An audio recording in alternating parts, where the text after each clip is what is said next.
Sir, आपने tweet किया है कि एक सीक्रेट सेशन ऑफ पार्लियामेंट होता है, चीन जिस प्रकार से भारत के अंदर घुस रहा है, तो इसके जरा गवर्नमेंट कीजिए कि सर क्या प्रावधान है पार्लियामेंट में कि इस प्रकार का सेशन बुलाया जा सकता है और कितना फायदेमंद या कारगर हो सकता है। देखिए, मैंने ये डिमांड इसलिए किया कि प्रधानमंत्री ने देश को ये कहा था चीन की फौज ना घुसी हुई है भारत की टेरिटरी में, ना कोई है वहाँ पर, ना कोई घुसा हुआ है।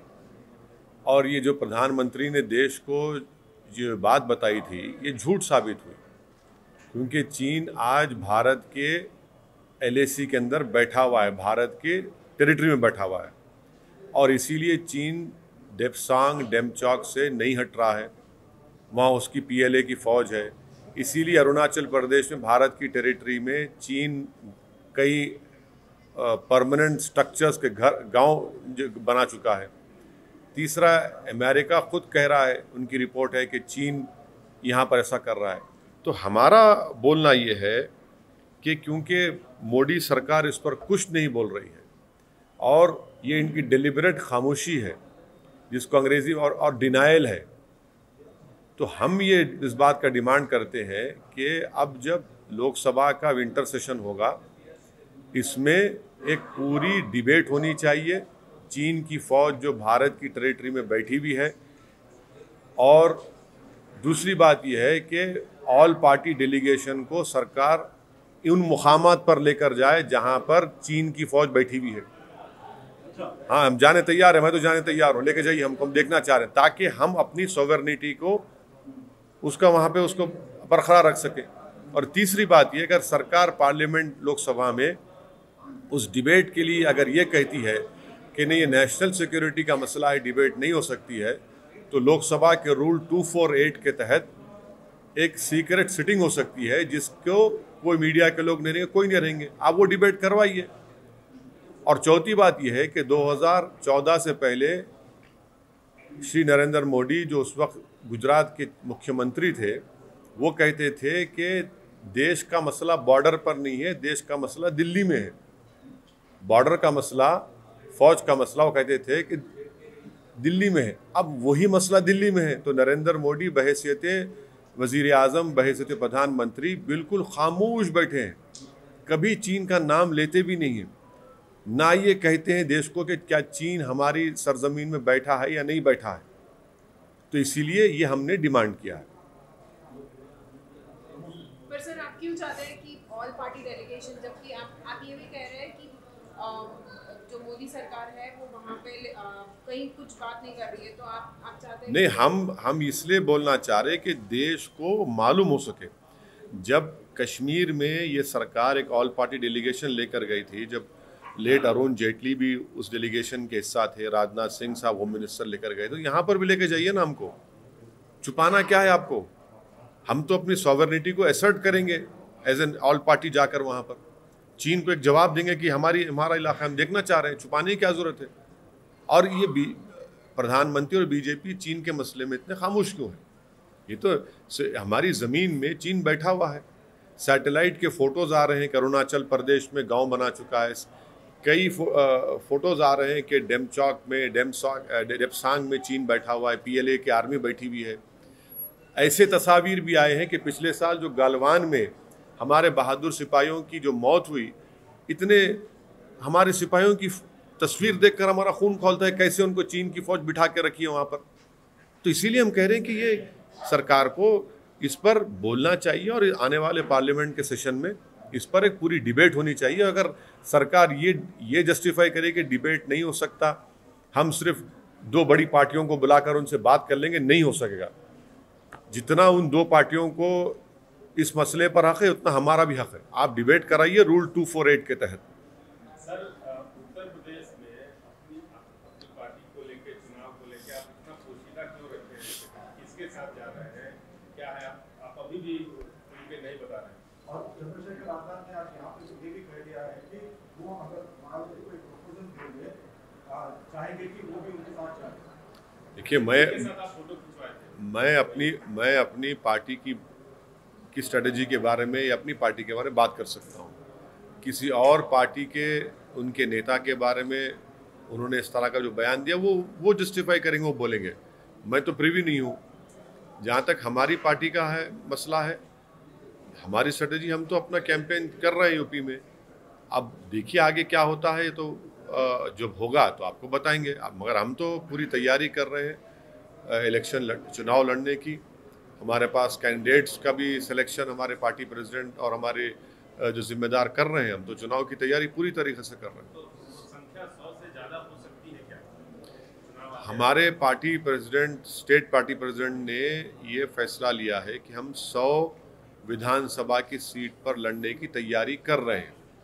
अब देखते हैं आगे क्या होता है।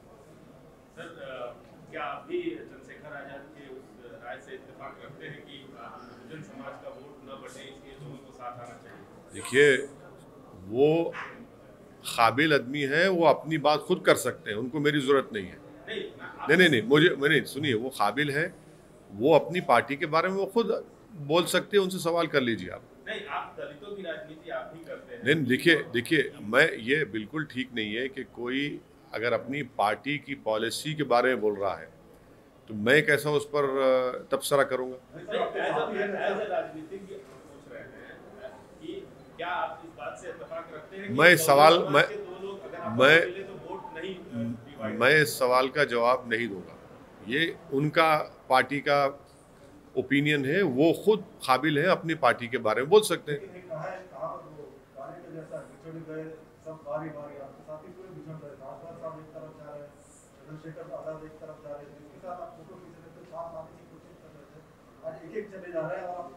अरे भाई, चले जा रहे हैं तो हम तो मैदान नहीं छोड़ा, हम तो खड़े हुए हैं। हम तो एक शीशा पिलाई दीवार की तरह खड़े हुए हैं। हम तूफान से मुकाबला कर रहे हैं और करते रहेंगे। हम मैदान कहाँ छोड़े, हम तो खड़े हुए हैं, मुकाबला कर रहे हैं बीजेपी से। हमारा आज भी वही इरादा है कि हम ये नहीं चाहते कि दोबारा उत्तर प्रदेश में बीजेपी की सरकार बने और योगी आदित्यनाथ दोबारा उस प्रदेश के मुख्यमंत्री ना बने। आज भी हमारी कोशिश वो है, हम पूरी कोशिश कर रहे हैं, अपना काम कर रहे हैं। तो सर, सियासी दल वहाँ पे मजबूर हैं, उनके साथ हाथ क्यों नहीं मिला है? देखिए, अब हाथ किससे मिलेगा या गले मिलेंगे या क्या क्या मिलेंगे, ये तो वक्त बताएगा।